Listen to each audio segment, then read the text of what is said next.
It has been an eventful first week of NFL free agency, and on today's episode of the Regression to the Mean podcast, we have 3 overvalued players to sell in Dynasty after this first full week. I am your host, Shaun Moran, and I am joined by my good friends, my co-hosts, and my fellow knowers of ball, Aidan Haller and Keegan Thompson. Aidan, we just wrapped up our buys show. How are you feeling, dude? Are you feeling good? Are you feeling refreshed for our second episode of recording here today? I'm feeling better. As I mentioned, if you haven't watched the buys episode, go ahead and get in there. Ryan Poles is trying to ruin my life, but the Mean team and my 2 coworkers here, we brought the energy back.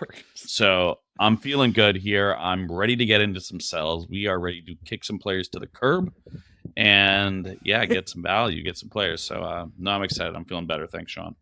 Any one of these players, if we tried to kick them to a curb, they would stuff us in a dumpster. So we are not trying to cook any of these. Metaphorically, yeah, you're built for it tough. I forgot, Aidan. Keegan, how you doing, man?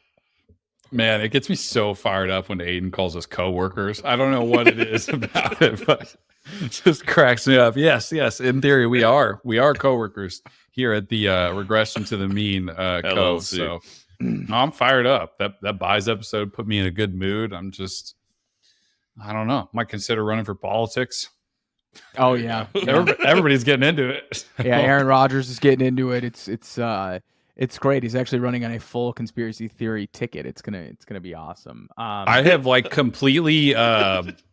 completely red pilled myself into thinking that the Jets can solve their offensive line problems through offseason, and it's Brock Bowers, Roma Dunze season, folks. At 10. I'd like Brock Bowers. I'd like him in that offense. That'd be fun with Garrett Wilson. I'd actually really enjoy that. Keegan, I saw a tweet that said if Aaron Rodgers ends up actually being the VP, does that make Zach Wilson third in line to become president? I was absolutely dying, dude. Oh, wow. That's you always get the best tweets, man. I that would be unreal. 2 off seasons ago, it was Zach Wilson his mom's best friend, and then now fornicates his mom's best friend, and I'm gonna have to bleep. I'm gonna have to bleep that could one. Be out there, man. Go. You should just throw in a bleep, just to actually bleep it. Can we get a true bleep in there? That would be awesome.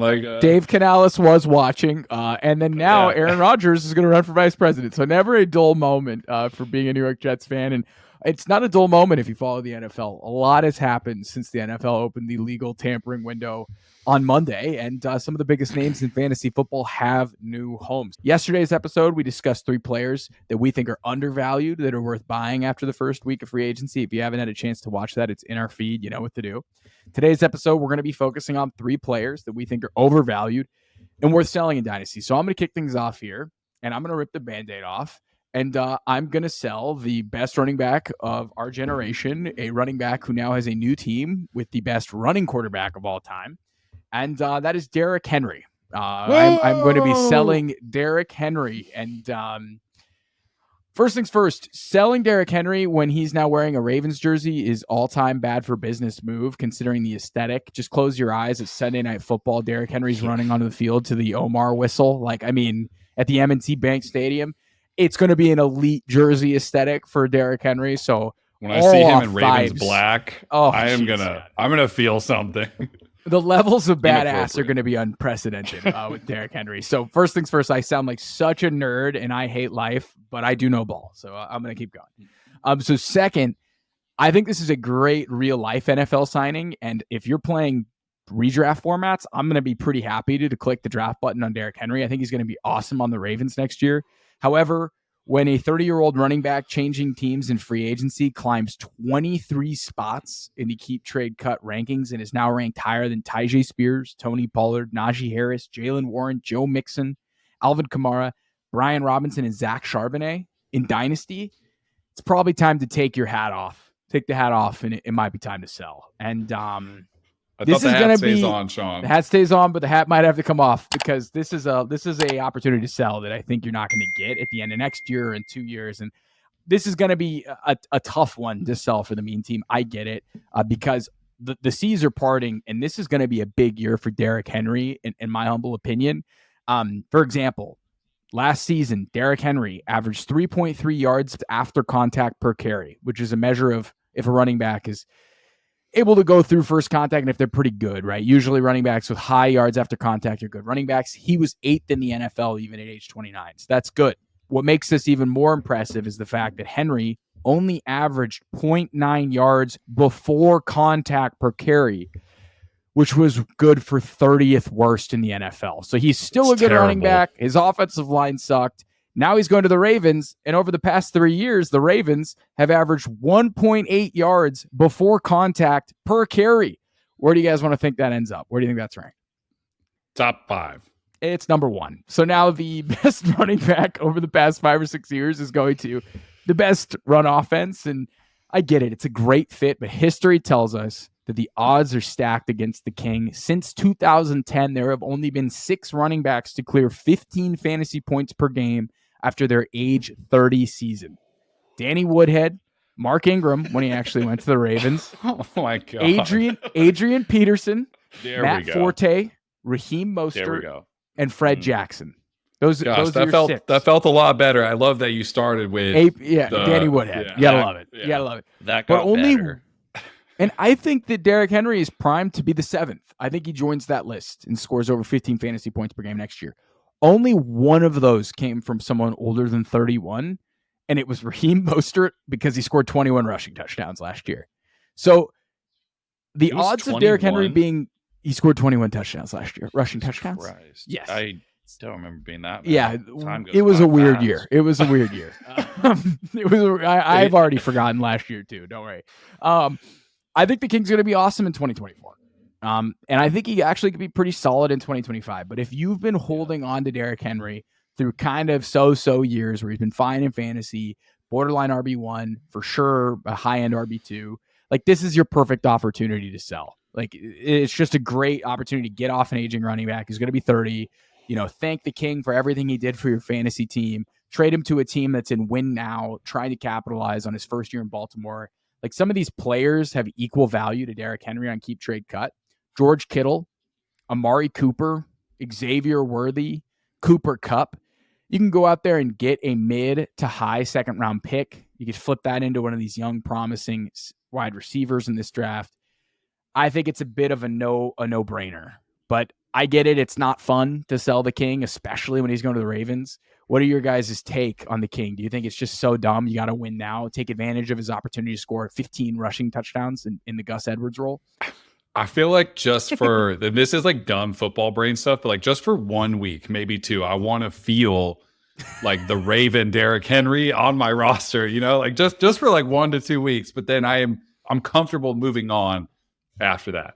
History is like, it's going to all get bucked by Derrick Henry. Like when it's said and done, we'll look back at his career like, wow, nobody was ever like that productive, like at that age with that kind of mileage. Like I think he will buck all the trends. But how many spots did you say he's jumped recently, Shaun, on keep trade cut? He's 23 spots up the rankings. Yeah.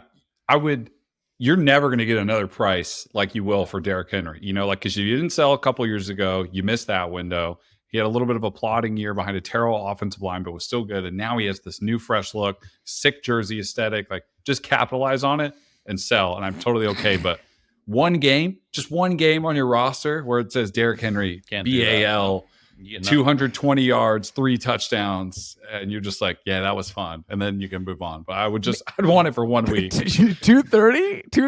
Well, that's when you'd sell him. I think there's an argument that you could wait even longer, right? You could trade him mid-season. Maybe he has camp reports of Derrick Henry off. Just eating up the Baltimore defense in camp. Yeah, best shape of his life. Maybe you could take advantage of that and sell him later.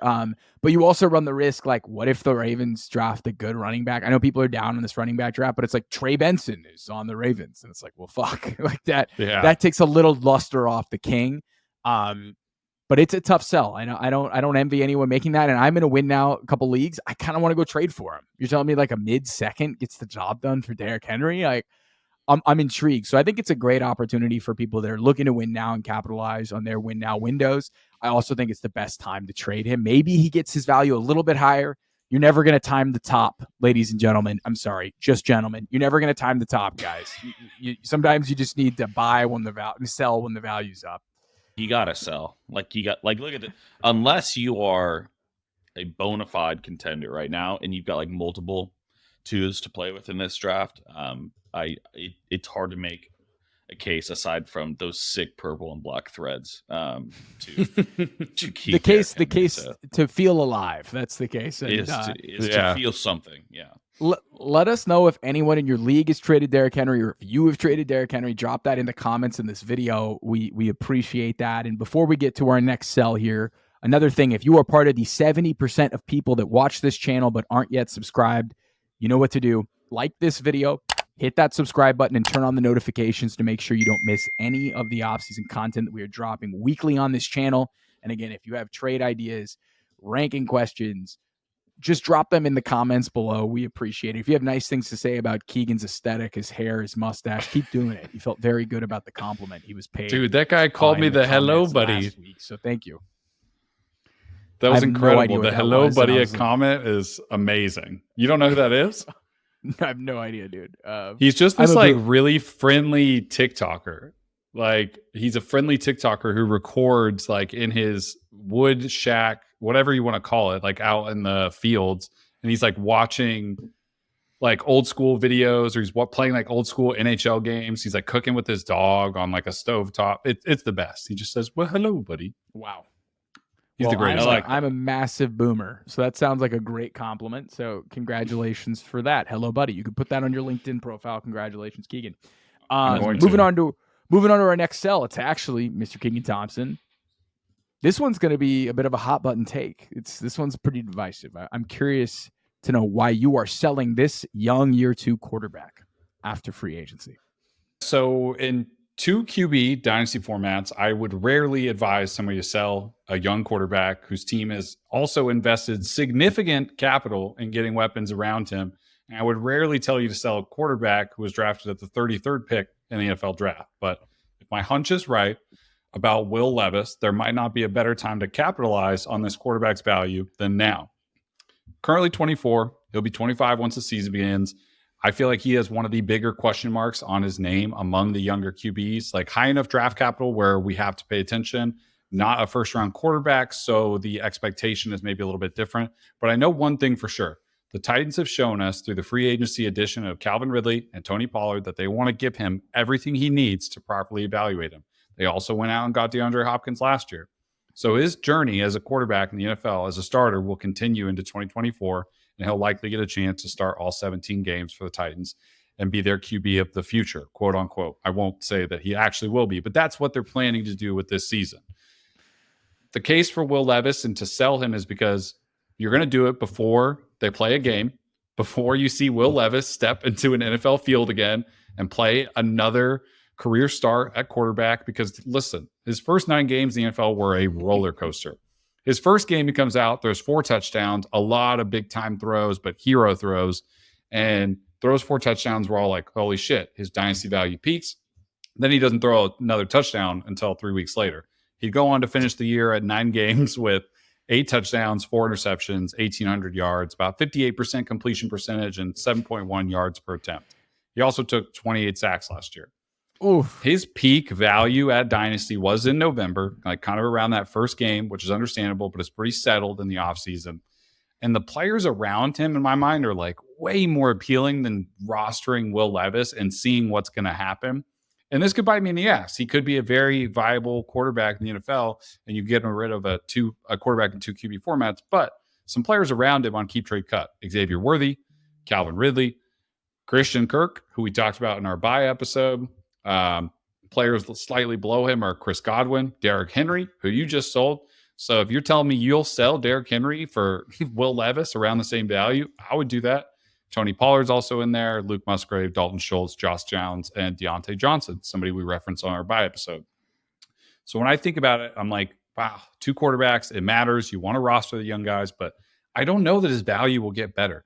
And if it does, that means he's playing extremely well and becoming like a true NFL starting quarterback. He's going to have a lot of opportunity to prove himself this year with all the weapons they've added. But in the event that it goes wrong and he's a bust, then Titans will move on from him, but they did give him an opportunity to prove himself. So I'm thinking now, let's get out from Will Levis and let's get a pick or get one of these really good, like Xavier Worthy added to your roster sounds pretty cool to me. Christian Kirk sounds pretty cool to me. Even Calvin, you could mortgage your Will Levis into a Calvin share and then just benefit if Will Levis does well from Calvin Ridley. So Yeah, there's a couple ways to pivot off of it. I just don't know that I am all in on Will Levis as like a future fantasy, like top 12 quarterback for the rest of his career. I think he's going to get the Sam Howell treatment. They're going to throw him to the Wolves. They're going to give him the full year. Here's a complement of playmakers. Here's a competent offensive coordinator and Brian Callahan. And let's see what you're made of, kid. Let's get after it. They're probably going to take a tackle with this pick. They have Skoronski. Like, it's a decent environment. And if he sucks, they're just going to take a quarterback in the next draft. And they already have the ecosystem built around him. And if he's good, then awesome. They have a cost-controlled second round pick who's shown some flashes.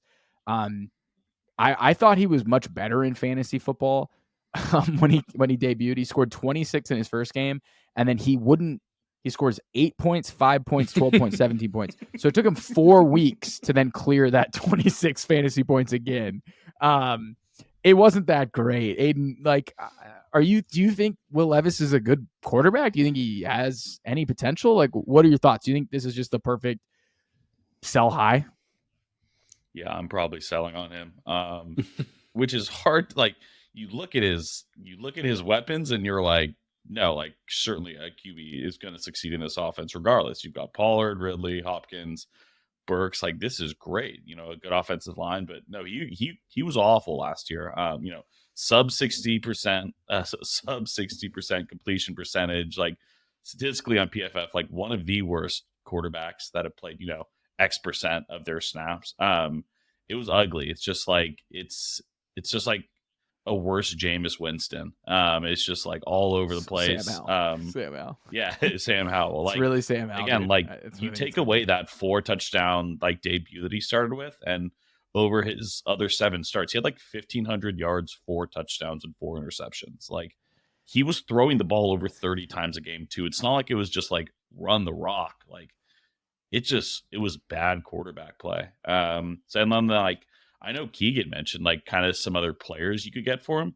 You could get like an early second, and you could go get like a Michael Penix or Bo Nix, and just be like, let's maybe just start over with this quarter. Like, let's just get a different quarterback. Yeah, reset your quarterback clock. That's like really good thing to do. I'm just gonna go get a different quarterback instead because I don't believe in him. So again, depending on where that second round pick is, one of those quarterbacks could be there, and how the draft shakes out, that could be better than them. So this is a good opportunity to take advantage of super flex formats where you start 2 QBs. Like, you would honestly never be able to sell Will Levis in a 1 quarterback lead. So anybody who's commenting or watching this video playing in a 1 quarterback dynasty league, I hear you. This is definitely more tiered for 2 quarterback formats, but you could get somebody to buy Will Levis for a decent price, I think, especially knowing he's going to start every game. And shout out to the Titans for giving him more than most teams give their young quarterbacks, and like supporting him and giving him a cast. Aidan, I'm sure you can relate. I know Sam Darnold can relate. Like, there are plenty of young quarterbacks who don't get this amount of investment from their org when it comes to like buying in on them. So you could argue it's overinvested. Like, the wide receiver core doesn't really make sense. Like, the wide receiver core doesn't make sense if you look at it. It's weird. I don't know what they're doing. Treylon Burks is dead in the water. Yeah, probably. I think. I don't know. Kyle Phillips. Drop your trades. Drop your trades involving Will Levis, Calvin Ridley, Tony Pollard. If you have made sense of this Titans offense, please enlighten us in the comments below. We definitely show need us some the help. way. Yeah, show us the way. Lisa Nagalib. Lisa Nagalib. All right, we have our last sell here, Aidan. Why don't you take the horn here? Why don't you take the reins, bud? Let's do it. It's time we show a little love, or I guess it's not love, but it's time we talk about the position we don't really talk about much, and that is the tight end position. We are selling a tight end today who over the last 2-3 months has just had his overall kind of outcome, and I wouldn't say outcome, outlook really drop, and that is TJ Hockenson. I am selling TJ Hockenson immediately. It's all bad. It's bad vibes around TJ Hockenson. For starters, obviously we know he tore his ACL at the end of last season. Didn't get surgery until January 29th. Typically 9 months is quick, or like not quick, but like 9 months would be a speedy recovery for TJ Hockenson, which puts you end of October. We're pretty much looking at TJ Hockenson for starters, like almost missing the entire 2024 NFL season. He's almost a lock to start the year on PUP. I'd be shocked if he plays more than 4-6 like meaningful games. On top of that, Kirk Cousins is gone.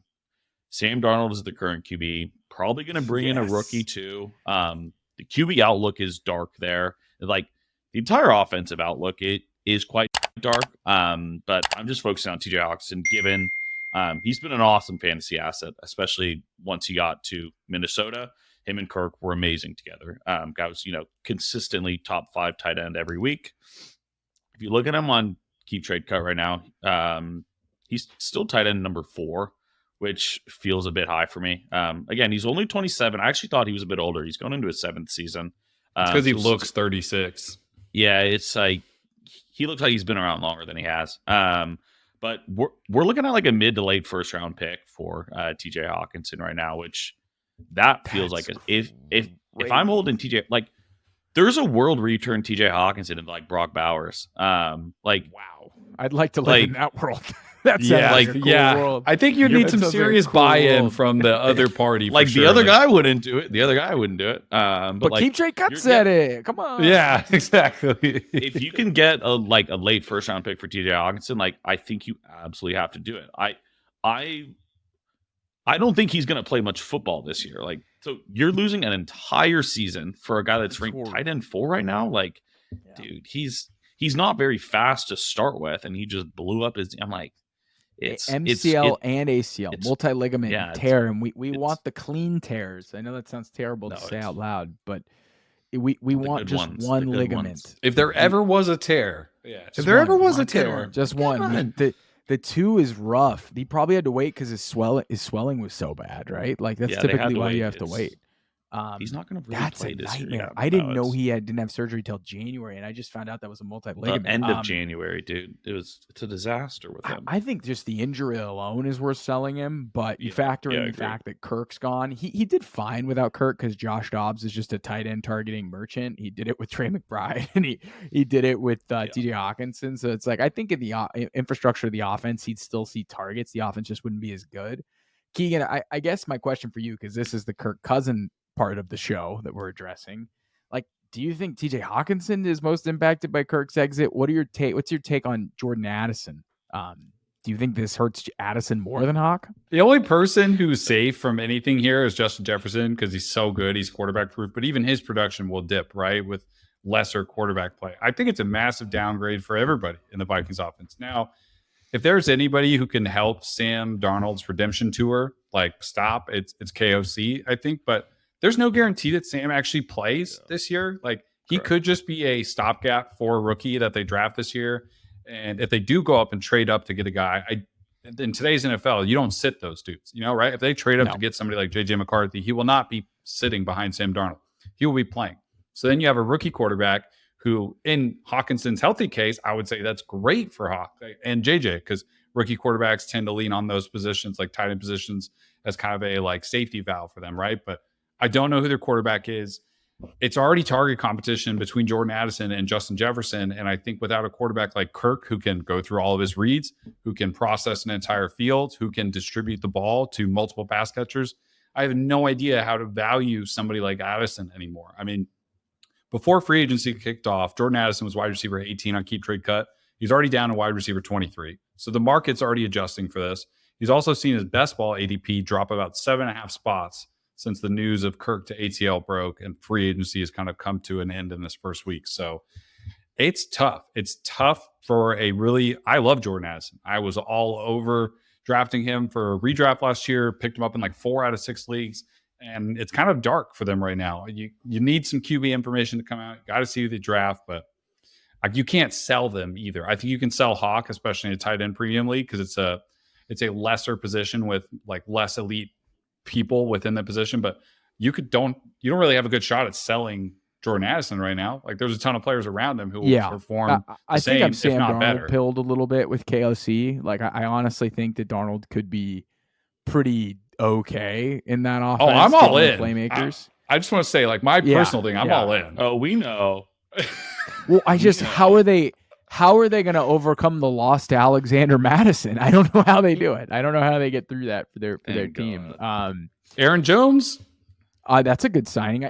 And I think this is a good time. I know that we're almost towards the end of this episode, but like Kirk Cousins, this is massive. This is massive for a Vikings offense that we've banked on for fantasy production for 2 seasons now, 3 seasons. And now the team we've clamored for a real offensive coaching staff and a real quarterback now has Kirk Cousins. And it's so funny to see this. We're selling TJ Hockenson. Does that mean we're buying Kyle Pitts? You know, we're worried about We've already Addison. talked about that. But we've talked about buying Kyle Drake London. Pitts. Yes, we're buying Drake London. It's too late to buy Drake London. He's not viable. Like, it's really expensive. Anyone that's it's like you hold Bitcoin through the bottom. You're not fucking selling right when you get to all-time high. People probably weren't selling a couple months ago.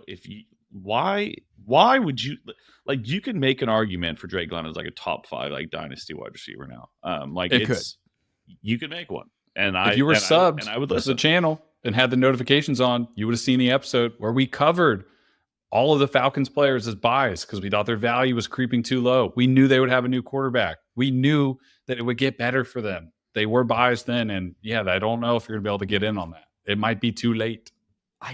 Kyle Pitts. Is Kyle Pitts? Did you guys see the meme? Oh, we're all in. We're all in. What about the meme with Kyle Pitts? Like, hey, I'll donate to a charity. I'll buy you something. Kyle Pitts was like, no, just give me targets. And someone was like, I'm just kidding. Like, someone were like, he was not joking. He's not kidding. He's not kidding. He literally just wants catchable targets. Yeah, he just wants the ball. That killed me. I don't know if I want to let him hurt me again, though. I don't know. He's going to 84. He's getting rid of number 8. I never liked 8. 84 is going to look way cooler on him. Like, I'm going down with the ship, brother. I'm all in. I don't know if I'm going to let Kyle hurt me again, but I'll be drafting a ton of Drake London and redraft best ball. And if I can get my hands on him in Dynasty, I'll be trying, likely without success. But the other 2 formats, I will get him. I think, and to tie a bow here, I'm trading TJ Hockenson like kind of regardless of the quarterback change because of this ACL injury. You throw in the quarterback change, I'm good. Even if you get like a decent pick back, end of the first, middle of the second, maybe you get a promising young tight end. Maybe you get like a Zach Charbonnet. I don't know. Go get like a number 2 running back, maybe a Kendre Miller. I don't know. I'd want to get off of Hockenson, even though he's been excellent, but I'm good. Multi-ligament knee injury plus the quarterback change. I'll ride that volatility elsewhere. I'm good. I don't need it at the tight end position, especially because he's been so good over the past couple of years. All right, that's it for the episode. Thank you everybody for tuning in. We appreciate you. If anybody has taken advantage of the Kirk Cousins signing in Dynasty, whether it be Falcons players, Vikings players, drop those trades in the comments below before we get out of here, guys. Anything you got to say to the mean team? Thanks for talking to us. Thanks for commenting. Thanks for being legit mean team. We love it. There's been so much engagement recently on the videos, especially the Dynasty stuff. So I'm glad everybody's enjoying it. And I'm glad that, we're all helping each other get better at fantasy football. So thanks to the mean team. God, I love positive Keegan. Aidan, take us home. Have a good day. I love it. Oh, one of these days, all 3 of us are going to be really high energy, and it's going to be special. It's going to be special. All right, everybody. Thanks for tuning in, and until next time.